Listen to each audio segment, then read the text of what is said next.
নিপীড়িত, অত্যাচারিত, শোষিত, বঞ্চিত, অবহেলিত মানুষের রাস্তাই একমাত্র রাস্তা বলে আমরা মনে করি। এই যে প্রক্রিয়াটা সম্পন্ন হয়েছে, এই প্রক্রিয়াটা সম্পন্ন করেছে অবশ্যই নির্বাচন কমিশনার বা নির্বাচন কমিশন, কিন্তু প্রক্রিয়াটাকে সম্পূর্ণ করতে সহযোগিতা করেছে মমতা বন্দ্যোপাধ্যায়ের রাজ্যের সরকারের, রাজ্যের প্রশাসন। এই ট্রাইব্যুনালের লড়াইটা খুব কঠিন লড়াই।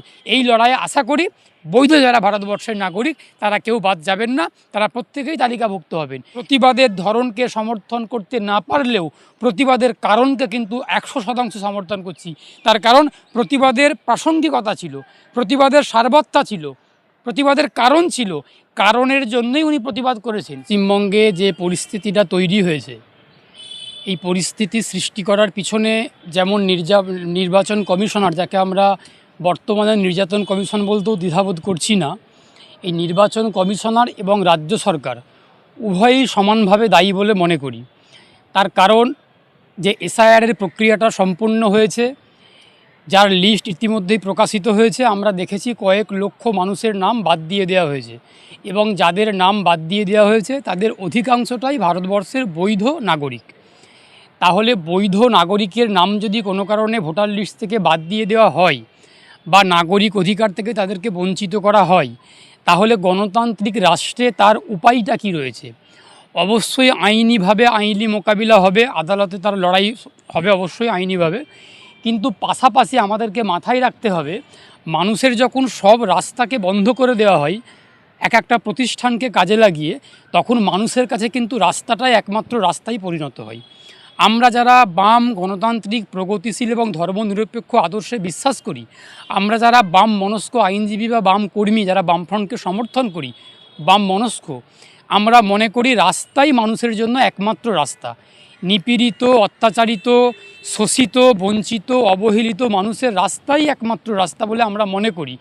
আজকের দিনে যে পরিস্থিতিটা পশ্চিমবঙ্গের মাটিতে তৈরি হয়েছে, লক্ষ লক্ষ হিন্দু মুসলমান মানুষ এককাট্টা হয়েছেন, এই যে এসআইআরতে কয়েক লক্ষ মানুষের বাদ গেছে নাম, এর মধ্যে কিন্তু যদি অধিকাংশ, আমরা জানি যেটা সত্য কথা যে মুসলিম সম্প্রদায়ভুক্ত মানুষের নাম বাদ গেছে, কিন্তু আবার আমরা এটাও জানি কয়েক লক্ষ কিন্তু হিন্দু, দলিত, আদিবাসী, মতুয়া সম্প্রদায়ভুক্ত মানুষের নাম বাদ গেছে।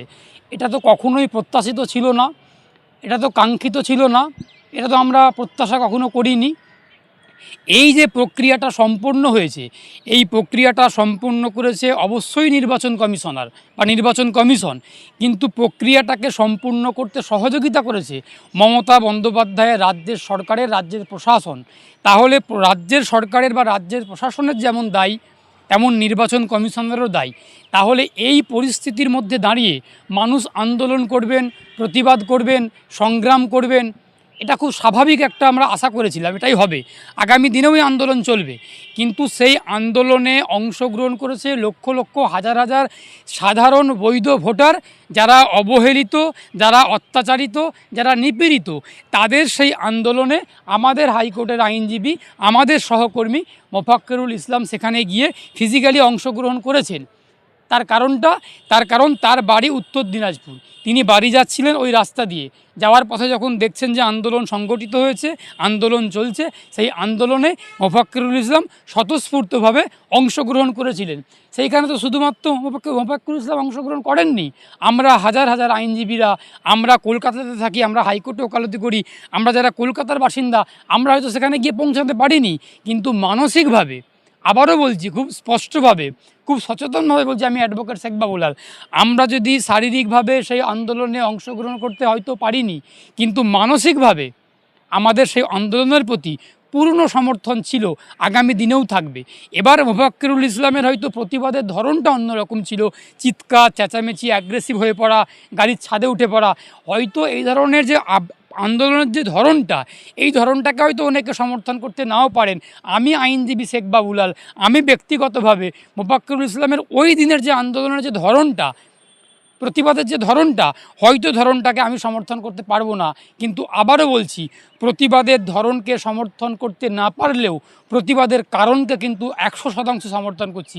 তার কারণ প্রতিবাদের প্রাসঙ্গিকতা ছিল, প্রতিবাদের সারবত্তা ছিল, প্রতিবাদের কারণ ছিল, কারণের জন্যই উনি প্রতিবাদ করেছেন। আর ওই প্রতিবাদটা কিন্তু মোফাক্কেরুল ইসলামের একার প্রতিবাদ না, ওখানে হিন্দু মুসলমান পশ্চিমবঙ্গে যে সমস্ত মানুষের নাম বাদ দিয়ে দেওয়া হয়েছে, লোয়ার কোর্টের বিচারপতিরা লোয়ার কোর্টের বিচারকরা যে সমস্ত তথ্য প্রমাণের ভিত্তিতে নামগুলোকে বাদ দিয়ে দেওয়া হয়েছে, আমি অ্যাডভোকেট শেখ বাবুলাল, আমি একজন সহনাগরিক হিসেবে, আমি একজন আইনজীবী হিসেবে, আমি একজন শুভ বুদ্ধিসম্পন্ন সমাজের প্রতিনিধি হিসেবে মনে করি লোয়ার কোর্টের বিচারকেরা যে সমস্ত নামগুলো বাদ দিয়েছেন, যে সমস্ত তথ্য প্রমাণের উপর ভিত্তি করে, সেইগুলো বাদ দেওয়াটা অনৈতিক হয়েছে, বেআইনি হয়েছে, অসাংবিধানিক হয়েছে। একতরফাভাবে কোনো রকম ভোটারদের বক্তব্য না শুনে একতরফাভাবে নামগুলো বাদ দিয়ে দেওয়া হয়েছে, যেটা গণতন্ত্রে, সংবিধানে, আইনে যার কোনো ভিত্তি নেই। আমি আশা করছি আগামী দিনে আপিল ট্রাইব্যুনালের বিচারপতিরা, তারা প্রত্যেকেই হাইকোর্টের প্রাক্তন বিচারপতি, তাদের আইনি দক্ষতা, আইনি পারদর্শিতা, দূরদর্শিতার কোনো কিছুর অভাব নেই। আমি একজন হাইকোর্টের আইনজীবী হিসেবে মনে করব, আমার যারা হাইকোর্টের প্রাক্তন বিচারপতিরা, যারা ট্রাইব্যুনালের দায়িত্বে থাকবেন, বিচারপতিরা থাকবেন, তারা সমস্ত তথ্য প্রমাণ, সমস্ত নথিপত্র খতিয়ে দেখে তারা আইনের দৃষ্টিকোণ থেকে বিচার করে প্রত্যেকটা বৈধ নাগরিকের নাম তালিকাভুক্ত করবেন। এই ট্রাইব্যুনালের লড়াইটা খুব কঠিন লড়াই। এই লড়াইয়ে আশা করি বৈধ যারা ভারতবর্ষের নাগরিক তারা কেউ বাদ যাবেন না, তারা প্রত্যেকেই তালিকাভুক্ত হবেন। যদি কোনো কারণে দেখা যায়, আমাদেরকে আবারও নজর রাখতে হবে, লক্ষ্য রাখতে হবে যে ট্রাইব্যুনালে থেকে হিয়ারিংয়ের পর, শুনানির পর বিচারপতিরা কার কার নাম বাদ দিচ্ছেন, কার কার নাম তালিকাভুক্ত করছেন। যদি আমরা দেখি বা যে সমস্ত ভোটাররা যদি দেখেন যে ট্রাইব্যুনাল থেকেও তাদের নামটা বাদ চলে গেছে দুর্ভাগ্যবশত কোনো কারণে, বিচারপতিরা বাদ দিয়ে দিয়েছেন, তাহলে তাদের জন্য একমাত্র রাস্তা হাইকোর্টে তখন তাদেরকে মামলা করতে হবে। যদি হাইকোর্টে মামলা করেন, হাইকোর্টে তখন আইনিভাবে লড়াই হবে। রাজ্য নির্বাচন কমিশনের আইনজীবী থাকবেন, জাতীয় নির্বাচন কমিশনের আইনজীবী থাকবেন, রাজ্য সরকারের আইনজীবী থাকবেন, আবেদনকারী বৈধ ভোটার যার নাম বাদ দিয়ে দেওয়া হয়েছে তার আইনজীবী থাকবেন। সমস্ত এই আইনজীবীদের সঙ্গে মুখোমুখি লড়াই হবে, আইনি লড়াই হবে। এই উভয় পক্ষের আইনজীবীদের বক্তব্য শুনে বিচারপতিরা, হাইকোর্টে যারা রানিং বিচারপতি যারা আছেন, সিটিং বিচারপতি, তারা সিদ্ধান্ত নেবে, সেখানেতে গিয়ে মানুষ জয়লাভ করবেন।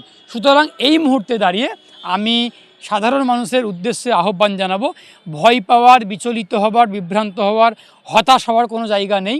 যাদের যাদের নাম বাদ গেছে তারা অনলাইনে অ্যাপিলে আবেদন করুন, পাশাপাশি ওই অ্যাকনলেজমেন্ট স্লিপটা নিয়ে সমস্ত ডকুমেন্টসগুলোকে গুছিয়ে, নথিপত্রগুলোকে গুছিয়ে ওই অ্যাকনলেজমেন্ট স্লিপটাকে সেট করে লোকাল এসডিও অফিসে বা ডিএম অফিসে গিয়ে ওইগুলো জমা দিয়ে একটা রিসিপ্ট নিয়ে আসুন। ওই সমস্ত তথ্য প্রমাণগুলো নির্দিষ্ট বিচারপতিদের কাছে, নির্দিষ্ট ট্রাইব্যুনালের বিচারপতিদের কাছে পাঠিয়ে দেওয়া হবে। তারা ওই সমস্ত তথ্য প্রমাণ, ডকুমেন্টসগুলো দেখে বিচার করবেন। যদি দেখা যায় যে বিচারগুলো করে তারা যদি মনে করেন যে তালিকাভুক্ত করা বৈধ, করা যেতে পারে, করবেন। আর যদি মনে করেন যে বাদ দেওয়া দরকার, বাদ দেবেন। কিন্তু এই আপিল ট্রাইব্যুনালে যদি বাদ দিয়ে দেওয়া হয়, তখন তাদের জন্য হাইকোর্টের দরজাটা খোলা আছে। না, সামনেই তো ভোট, এই যে এতগুলো মানুষের নাম বাদ হচ্ছে, বামপন্থী সমর্থক হিসেবে আপনার কি মনে হচ্ছে ভোটের ওপরে কেমন ইফেক্ট পড়বে 26-এ? না, ভোটের ওপর এফেক্ট অবশ্যই পড়বে। এই এতগুলো মানুষকে বাদ দিয়ে দিয়ে নির্বাচনটা যদি সম্পন্ন করে নেওয়া হচ্ছে, এবং আমি মনে করি এটা একটা গভীর চক্রান্ত এবং ষড়যন্ত্র হচ্ছে। এই গভীর চক্রান্ত করে, ষড়যন্ত্র করে মানুষগুলোকে, বৈধ ভোটারগুলোকে বাদ দিয়ে ভোটের কাজ বা ভোটটা সম্পূর্ণ করে নেওয়ার চেষ্টা হচ্ছে। আমরা সকলেই জানি যে নির্বাচন হচ্ছে গণতন্ত্রের উৎসব। সেই গণতন্ত্রের উৎসবটাকে নির্বাচন কমিশন গণতন্ত্রের শ্মশানযাত্রায় পরিণত করেছেন। বলতে খুব খারাপ লাগলেও, শুনতে খুব খারাপ লাগলেও একথা বলতে বাধ্য হচ্ছি, খুব সচেতনভাবেই বলছি। ভোট হচ্ছে, নির্বাচন হচ্ছে গণতন্ত্রের বৃহৎ উৎসব।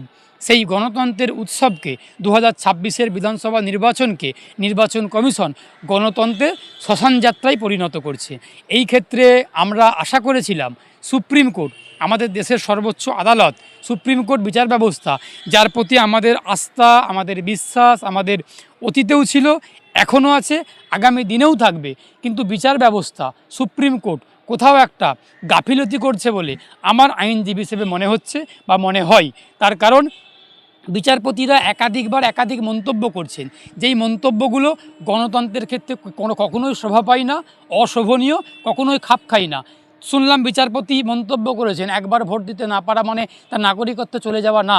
তাহলে আমাদের প্রশ্ন, আমরা যারা আইনজীবীরা, সাধারণ মানুষ প্রশ্ন করতে ভয় পাচ্ছেন সাধারণ মানুষ বিচার ব্যবস্থাকে, সুপ্রিম কোর্টকে প্রশ্ন করতে ভয় পাচ্ছেন, ভাবছেন হয়তো সুপ্রিম কোর্টকে প্রশ্ন করলে, বিচারপতিদেরকে প্রশ্ন করলে হয়তো অগণতান্ত্রিক কিছু হয়ে যাবে, অসাংবিধানিক কিছু হয়ে যাবে।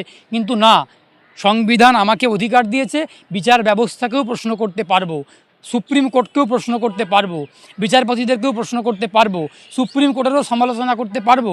সুপ্রিম কোর্টের বিচারপতিদের সমালোচনা করার অধিকার সংবিধান স্বীকৃত আমার, আপনার, আমাদের সকলের মৌলিক অধিকার। আমি সেই মৌলিক অধিকার থেকে সুপ্রিম কোর্টের সমালোচনা করছি। তাহলে সুপ্রিম কোর্ট যে কথাটা বললেন বিচারপতিরা, যে একবার ভোট দিতে না পারাটা মানে গণতান্ত্রিক বা ভোটাধিকার চলে যাওয়া, নাগরিকত্ব চলে যাওয়াটা না, তাহলে আমি অ্যাডভোকেট শেখ বাবুল আলী হাইকোর্টের মাটি থেকে বিচারপতিদেরকে প্রশ্ন করছি, তাহলে আমাকে বা আমাদের মতো সাধারণ মানুষকে যাদের ভোট বাদ গেছে, এই যে লক্ষ লক্ষ মানুষের ভোট বাদ গেছে, তারা যদি বৈধ ভোটার আগামী দিনে ট্রাইব্যুনালে প্রমাণ হয়, তাহলে আপনারা কি এই নির্দেশ দিবেন যে নতুন করে বিধানসভা নির্বাচন হবে? তাহলে ওই মানুষের ভোটটাকে বাদ দিয়ে একটা মানুষের ভোটও যদি বাদ দিয়ে দেওয়া হয় বেআইনিভাবে, অসাংবিধানিকভাবে, তাহলে তার দায়টা কে নেবেন?